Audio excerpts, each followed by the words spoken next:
Until 9 years ago, though it seems longer, the Supreme Court held segregation was perfectly all right if the facilities for Negroes were equal to those for whites. When it reversed that in 1954, there was a cry, this new doctrine refusals to obey it. But a point not dwelt on is this. Those who refused to obey the new doctrine had not obeyed the old one either.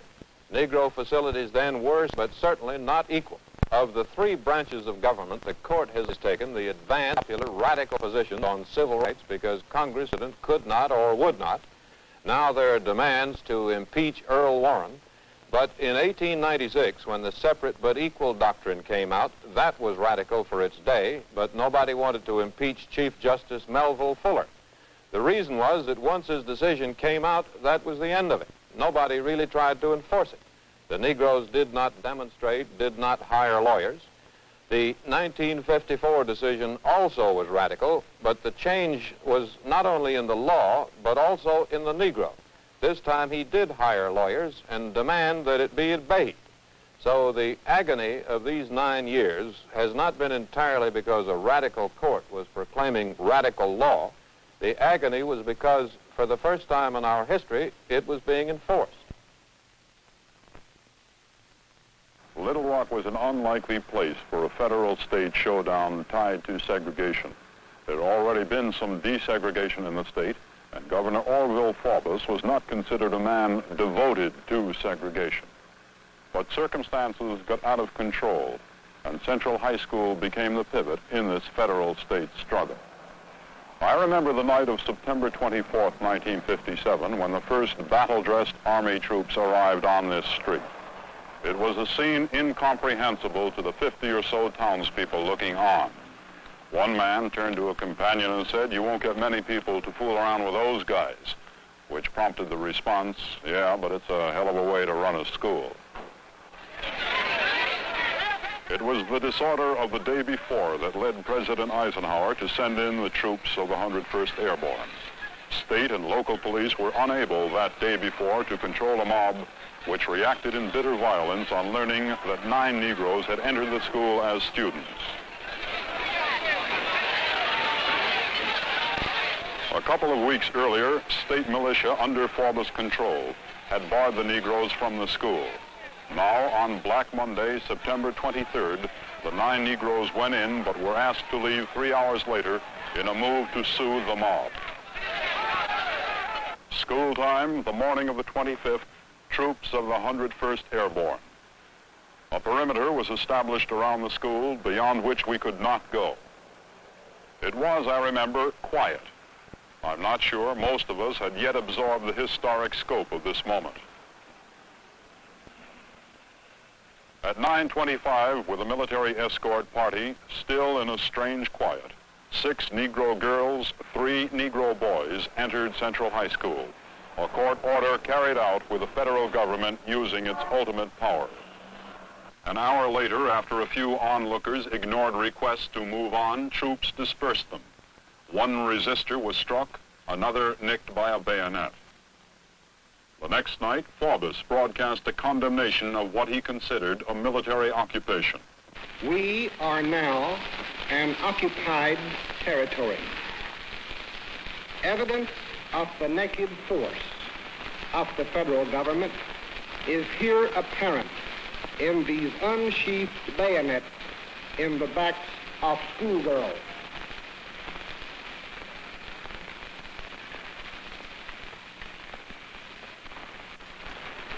And in the bloody face of this railroad worker who was bayoneted and then fell by the butt of a rifle in the hands of a sergeant of the United States 101st Airborne Division.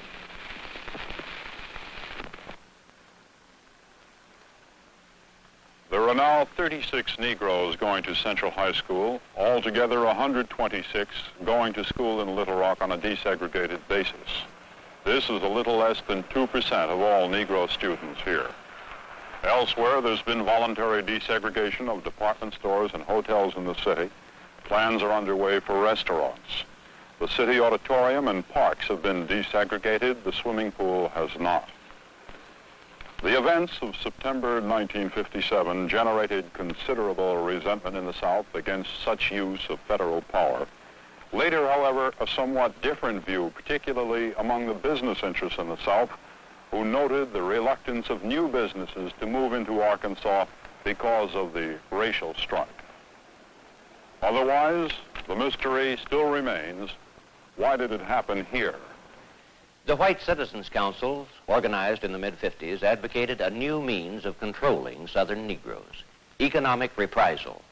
Ironically, the Negroes borrowed this concept and used it to score their first spectacular breakthrough. That was in Montgomery, Alabama. As it happened, I lived in Montgomery at that time and was a news director of a television station.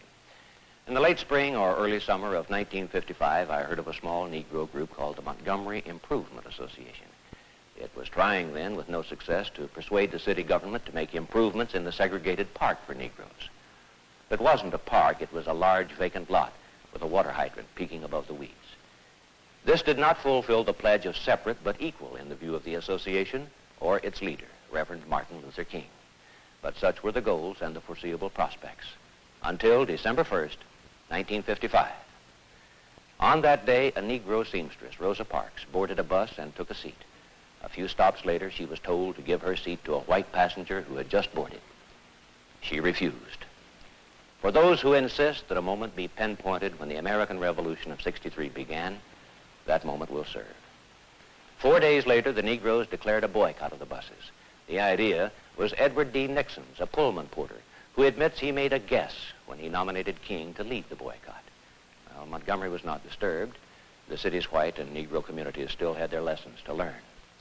Old and proud, still attached to the leisurely pace of southern river cities, Montgomery was proud also of what it considered its good race relations, and it was not an evil city. It didn't realize that Negroes demanding better treatment could no longer be treated as teenagers asserting their right to stay out after 9:30. And the Negroes didn't realize their strength at first. They asked only that buses seat Negroes from the rear, whites from the front, but with no cutoff line, so that once a Negro had a seat, he didn't have to give it up to a white. Well, the city didn't budge, waited for the boycott to collapse or for Negro leaders to quarrel among themselves and fall out. That did not happen. Mass meetings, not yet demonstrations, kept Negroes informed and their spirits lifted. Then came the threats. And then the white community learned that the Negro was no longer afraid. Klan meetings were held and crosses were burned, and the joke circulated that every Negro seamstress in town was working overtime, sewing up bed sheets for her white customers. The Negroes enlarged their demands and went to the federal courts, seeking an end to all segregated seating on the buses. King's home was dynamited, and so were others. The two communities settled down to slug it out, and the Negroes, conscious now that their struggle was being watched by the nation, won. The Supreme Court outlawed segregation on the buses. Montgomery gave the Negro the tactic of economic boycott. It provided him the knowledge of his strength. It developed a method for sustaining enthusiasm during a long struggle. It told him the nation and the world were interested. And Nixon, who nominated King as leader, says now, we made a guess and we got Moses. For perhaps more than anything else, Montgomery gave the Negroes their most popular leader.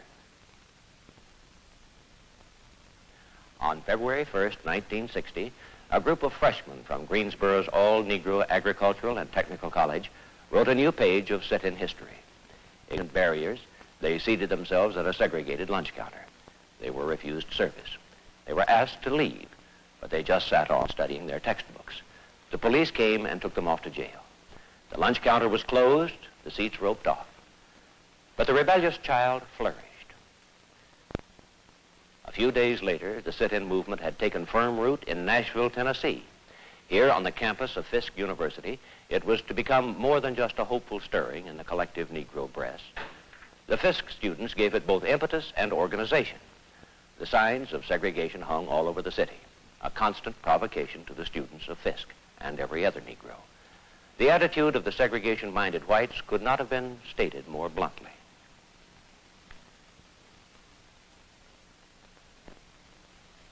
I'm sorry, our management does not allow us to serve niggers in here. When an idea is something I've never heard of. I like to explore and see what it really is. So I went to this workshop, and on this particular night, they were having some role playing. And in some of the scenes, you almost cried because they would have someone playing the part of...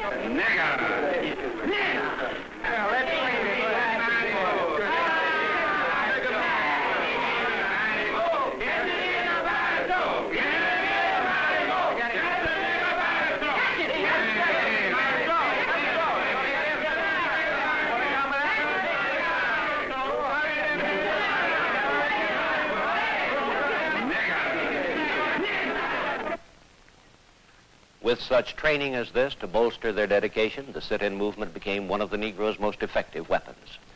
The pattern left its imprint across the entire South. Everywhere the Negroes were on the march. In Jackson, Mississippi this year, a sit-in group, including whites as well as Negroes, stoically faced a moment of grotesque violence. It told its own story. It needed no comment.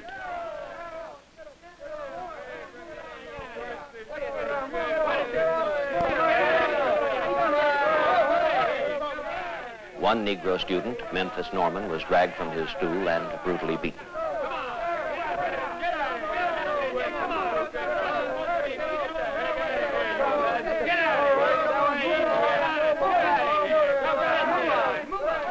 Norman, who had offered no resistance, was arrested, as well as his assailant. The sitters, white and Negro, spattered with ketchup and mustard, sugar, salt, and pepper, were carted off on protesting to jail. It is permitted, even required of historians, that they find order in the most disordered human affairs. That's one reason why the history of a revolution shows it to march from the clearest of causes to the most inevitable conclusions. But the time is distant yet for saying of this revolution that one goal stood above the others and that its attainment was certain. If it were education, we could point to Clemson, South Carolina, where this year a personable young Negro, Harvey Gantt, caused hardly a ripple when he entered the white school. And contrast that with Clinton, Tennessee, where 7 years ago a fanatic young white, John Casper, prompted riots and destruction before Negro students entered those white schools. But education is not necessarily the primary goal. For some, it's a house in a white neighborhood. For others, a hamburger at a white lunch counter. But there is remarkable unanimity on the philosophy shaping the revolution's methods. It did not originate with a frail and loinclothed Gandhi in India, but with a fiercely independent American recluse in the austere New England town of Concord.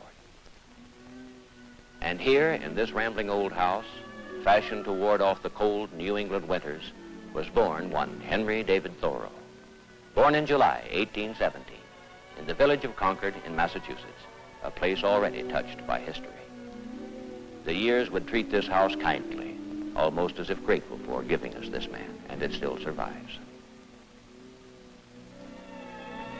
Walden Pond was a short walk away, and here, oddly enough, in this remote place, haunted by winds and things that scurry about at night, there was born the idea of passive resistance. Thoreau built a cabin here. You can find the site. It was 1845, but already Concord was too crowded, and he needed a place to think. He came here. And the thoughts he thought and the words he wrote would sound one day in India, in Birmingham, Richmond, Virginia, the campus of the University of Mississippi. His study was stark. So too his words. Unjust laws exist. Shall we be content to obey them, or shall we endeavor to amend them and obey them until we have succeeded, or shall we transgress them at once? We will defy the injunction. I have been arrested in the city of Danville some 5 times. I have been to jail before. I'm willing to go to jail again. We will do everything possible to defy the injunction in the city of Danville. I say to you, we will defy this injunction. Doddsville, Sunflower County, neighboring Leflore County. 65% Negro, yet less than 2% are registered. Birthplace of the Militant Citizens Council and home, too, of Mississippi Senator James Eastland. For more than a year now, young volunteers from the Student Nonviolent Coordinating Committee have traveled the backcountry or moved through city streets. The red section is the Negro section here in Greenwood. We've got it divided up into 6 areas, and so far we've been concentrating in Area A and B. Area B is Baptisttown. Since we've been working especially in Baptisttown from the beginning, George and Willie and Fred, Milton and I can go on over to Baptisttown, and then we can divide ourselves up into the other areas. These plantations especially are important because people there are so isolated. We've got to make sure that they are reached and get into the city to do the voting. Well, now, are we subject to be arrested on them or not? We're not. We could be arrested for trespassing, but I think they'd rather shoot us than have us arrested. Last spring, after 3 shootings, 1 a shotgun blast at George Green, Negroes organized protest marches to the courthouse in Greenwood. Police and police dogs barred the way. A Negro minister was bitten. Newsreel film was confiscated and 11 marchers arrested. The pace of change has been slow. 6 years after the Interstate Commerce Commission outlawed segregation on interstate buses and trains, it got around to establishing penalties for the practice. And 9.5 years after the monumental Supreme Court decision declared that separate educational facilities are inherently unequal, most Southern public schools still have only token integration, if any. It all began in Topeka, Kansas, when a little girl named Linda Brown tried to go to an all-white elementary school. At the age of 11, she became the victor in the classic court case, Brown versus Board of Education. The whole wearying struggle was repeated time after time, and nowhere was the ritual of resistance to admission more clearly displayed than at Tuscaloosa, Alabama. Alabama state troopers were stationed all around this building, Foster Auditorium, the last time I was here on June 11th, 1963. The auditorium was being used to register students for the summer session at the University of Alabama. 2 of them were Negroes. The auditorium was also being used as a national stage for George Wallace, the pugnacious governor of Alabama. Wallace, a dedicated segregationist, came here to fulfill a campaign pledge to stand in the schoolhouse door to block the desegregation of any Alabama public school. Once before, a Negro student had been admitted to the University of Alabama, back in 1956. She was Autherine Lucy. Her enrollment sparked rioting on campus. When she charged that the rioting was encouraged by university officials, she was expelled, supposedly for her own protection, just a few days after she had entered. This time, influential forces at the university and throughout the state, looking over their shoulder at Ole Miss, had exerted pressure to make sure the tragedy of Oxford would not be duplicated here. This time, even the extremist groups were urged by their leaders to stay away. State troopers and local police sealed off the campus to outsiders. Summer students were warned by the university that any disorder would be punished severely. They were also required to take a good conduct oath. The governor himself ordered units of the State National Guard to stand by duty at Tuscaloosa. Semicircles were painted in white around the doors of Foster Auditorium to mark the lines of the impending showdown. The drama of Registration Day was played out here as though it had been rehearsed. Governor Wallace, promising to stand up for Alabama and to preserve law and order, arrived with prepared script. He drove to the campus from which he had graduated over 20 years ago. Not long after, the 2 students were brought on campus. They remained in the car while Deputy Attorney General Nicholas Katzenbach, a veteran of the night of rioting at Oxford, and 2 other federal officials, both Alabama graduates, approached the door. Governor Wallace signaled them to halt. Katzenbach carefully limited himself to asking the governor for assurance that he would not block the entrance of the students. The reply was a long proclamation of defiance. I stand here today as governor of this sovereign state and refuse to willingly submit to illegal usurpation of power by the central government. I claim today those rights to them under the Constitution of the United States. The 2 students were escorted to their assigned dormitory. They were on campus, and they stayed. During the intermission, the Alabama National Guard was federalized under the overall command of Brigadier General Henry Graham. After lunch, units of the Guard were ordered to the campus and marched to the shadow of Foster Auditorium. Governor Wallace again took his position. This time, he was confronted by General Graham and 4 unarmed guardsmen wearing the green berets of Special Forces. The general dutifully ordered him to step aside. The governor read another statement of protest. We shall now return to Montgomery for the purpose of continuing this fight, this constitutional fight, because we are winning. We shall continue to work for a better Alabama for all the people of this state, both white and Negro. Hood and Miss Malone were taken into the auditorium and registered. Now, less than 3 months later, Hood has already dropped out. He claimed he was on the verge of a complete mental and physical breakdown. His eventual return is in doubt because of public statements he made accusing both state and university officials of trying to get him expelled. Alabama was the last of the all-white state universities. As in many other southern states, the desegregation here is only token, but it is a start. Last May, jets of water from high-pressure fire hoses sent hundreds of Negroes reeling and sprawling among the trees here in Kelly Ingram Park, just a few blocks from downtown Birmingham. Police also used dogs, motorcycles, even an armored car to break up Negro mobs who threw rocks around the park area. The violent outburst came during the final days of a 5-week-long campaign of demonstrations against racial discrimination in Birmingham, the most totally segregated big city in the South. The campaign was directed, as in Albany, by the Reverend Martin Luther King, Jr. He made his headquarters in a Negro motel a half-block away.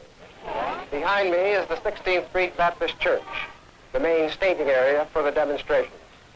On Good Friday, I had watched Dr. King lead a small anti-segregation march through this park. Police Commissioner Eugene Bull Connor ordered his arrest. These two men played principal roles in the drama of Birmingham.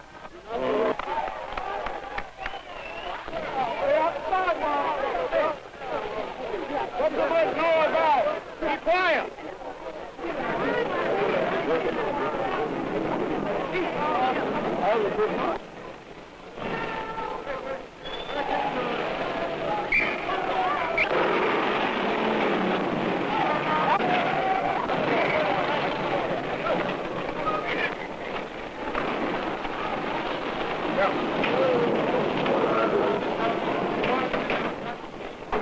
King preached and practiced the use of nonviolent action, both between extremism and complacency. Connor, an unyielding segregationist, symbolized to the Negroes the forces of white supremacy against whom the Birmingham movement was directed, even though he was on his way out of office. The campaign had begun on April 3rd with sit-ins and small-scale marches, which police generally handled with restraint but dwindling patience. Then in May, a new dimension was added, the use of masses of school children. The students cut classes and took to the streets by the hundreds, following Dr. King's tactic of going to jail deliberately to dramatize the Negro protest against segregation. Unlike Albany, the supply of recruits for the so-called nonviolent army was unlimited. Of Birmingham's 350,000 people, about 40% are Negroes. Almost 700 were arrested on May 2nd. The demonstrations attracted huge crowds of adult onlookers, Negroes who were not trained in the principles of nonviolence. In a supercharged atmosphere, sparks of racial antagonism flared into violence. Firemen turned their hoses on the angry crowd. Police dogs were brought in. They had been used once before on Easter Sunday to disperse shouting Negroes. They had also been used against white crowds during the Freedom Rides 2 years ago.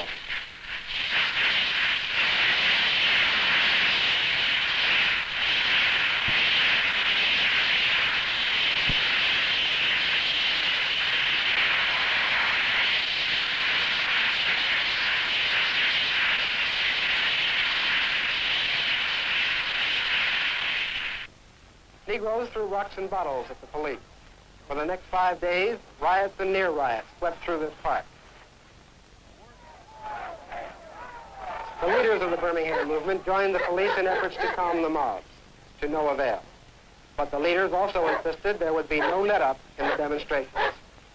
The demonstrations had aroused the long-suppressed feelings of bitterness and frustration among the Negro community.